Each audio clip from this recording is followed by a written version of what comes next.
અને જ્યારે આ સોશિયલ મીડિયાનું કામ ચાલુ કર્યું ધીરે ધીરે અવેરનેસ આવી, તો મારા આજુબાજુના એટલે મહીસાગર, દાહોદ, પંચમહાલ, અરવલ્લી, અમદાવાદ કોઈ પણ જગ્યાએ કોઈને ઓપરેશન કરે ચલો સુરેખાબામાં બતાવી શું કહે છે અને ત્યાં જે નોર્મલ કરીને આવતું હોય એટલે એના લીધે લોકો મજબૂર બન્યા અને અત્યારે એક વિચાર ચાલુ થયો. એટલે હવે તમે જુઓ ને તો ઘણા બધા નવા દવાખાના છે તમારી આજુબાજુમાં જે ઇન્સ્ટાગ્રામ ઉપર આવ્યા છે.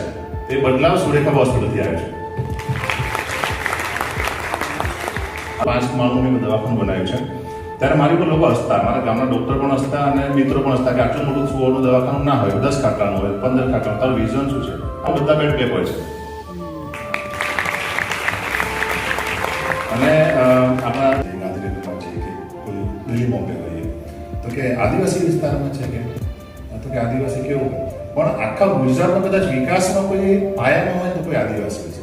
કોઈ ક્લાસરૂમ અધિકારી છે એ આદિવાસી ભાઈ જયબીનો આશિક છું, બહુ સારું કામ કરે છે અને એમનું આપણા ભારત દેશનું નામ છે લંડન સુધી લઈ ગયા એટલે બહુ સારું કામ કહેવાય. એનો સર્વાઇવલ અવેરનેસનું બહુ સારું કામ કરે છે. પોતે સોશિયલ મીડિયામાં કેમ આવે એની પર કદાચ ચર્ચા કરીએ.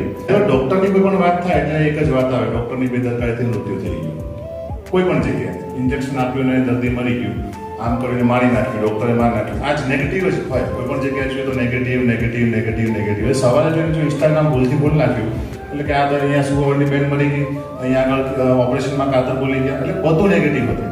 એટલે ચાલ્યું કેમ પોઝિટિવિટી ના આવે? લોકો ઘણા બધા કામ સારું કરતા હોય છે, ડૉક્ટરો બહુ બધું સારું કામ કરતા, ઘણા બધા કોરોનામાં બહુ સારું કામ કર્યું, તેમ છતાં નેગેટિવ વાતો કેમ?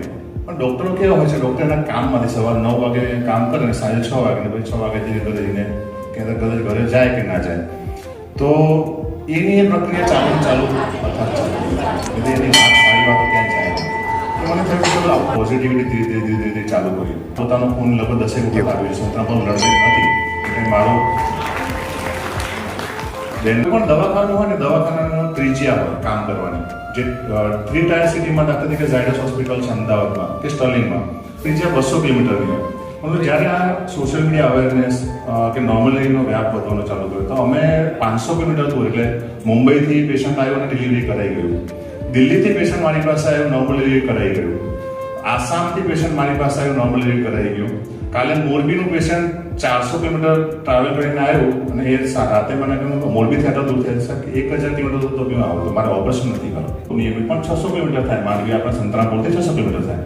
એટલે એને પછી મારો વિડીયો લઈને એમના જે ગાયનેકોલોજીસ્ટ જ્યાં દવા ચાલતી હતી એને વાત કરી કે ઓપરેશન કરવું પડશે તમારે. તો કે અમે સંતરામપુરમાં એક ડૉક્ટર છે એ આ વખતે નોર્મલ ડિલિવરી કરાવે છે, આખી લાઈન રેલગાડી બનાવે છે બાળકોને, તમે કરાવી આપો તો સારું એમ. એટલે પછી એ માણસને ડૉક્ટરની કંઈક ઈચ્છા થઈને એની નોર્મલ ડિલિવરી થઈ ત્યાં આગળ. એટલે એ બહુ જ ખુશ થયો એમ. એટલે સોશિયલ મીડિયાનો પાવર આપણે બહુ જ આપણી ભારતીય સંસ્કૃતિને છાજે એવું કરીએ, લાજે એવું કામ ના કરીએ.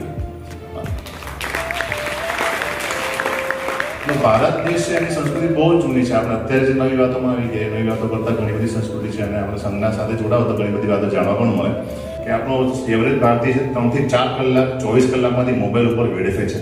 પણ એ 3-4 કલાક જો તમે પ્રોડક્ટિવિટી વાળું કામ કરો, તમે કોઈ પણ ધંધામાં ચાની લારી ચલાવતા હોય, ટી પોસ્ટ વાળો હોય કે આપણે ચાયવાળા, એ કેવી રીતે સોશિયલ મીડિયાથી જ થાય છે. તમે ચાની લારી કરતા હોય તમે સોશિયલ મીડિયાથી ઘણું બધું કામ કરી શકો અને તમારો ધંધો વધારી શકો, તમારું ઘર ચલાવી શકો. એટલે એનું પોઝિટિવિટીમાં લઈને ચાલી બધા સાથે આગળ વધી અને કોઈકનું કોઈક સારું કામ કરીએ. આપણો ભારત દેશનું નામ વિશ્વ પટેલ ઉપર લઈ જશે કે એવી આ પાવર છે. એવોર્ડ બી લઈ આવ્યા અને વર્લ્ડ રેકોર્ડ ઓફ એક્સેલન્સ ઇંગ્લેન્ડની એક સંસ્થા છે, રિસન્ટલી એણે પણ એવોર્ડ આપ્યો. લાસ્ટ માર્ચ મહિનામાં અમે 524 ડિલિવરી કરાવી હતી અને 524 ડિલિવરીઝ ઇન 1 month. 30 દિવસમાં 524 ડિલિવરી અમે કરી હતી. એમાંથી સિઝેરિયન રેશિયો 15% ઓનલી, હવે 15% જ ખાલી સિઝેરિયન કર્યા હતા, 85% નોર્મલ ડિલિવરી હતી અમારી. પ્રાઇવેટ સંસ્થામાં કોઈ પણ જગ્યાએ કામગીરી કરતા હોઈએ તો લગભગ ભારત દેશમાં પહેલો રેકોર્ડ છે. ખાલી સરકાર એક્નોલેજ ના કરે કેમ કે પ્રાઇવેટ છે, પરંતુ અમારું કામ એટલે કે ચાલે લોકો આશીને એમને સારી રીતે સારું હતું કામ થયું. એટલે આવા ઘણા બધા એવોર્ડ મળ્યા. એવોર્ડ કરતાં પણ લોકોનો પ્રેમ ઘણો બધો મળ્યો. ગુરુ ગોવિંદ યુનિવર્સિટીમાં બોલાવવા બધો ચાન્સલર સાહેબનો, જયભાઈનો, બધાનો ખૂબ ખૂબ આભાર, નીરવભાઈનો આભાર. અને ગોધરામાં કામ કરેલું મારું ગર્ભભૂમિ છે એટલે અહીંયા તો પહેલથી પ્રેમ હોય છે એટલે બોલાવે તો 100% આવીએ. ખૂબ ખૂબ આભાર.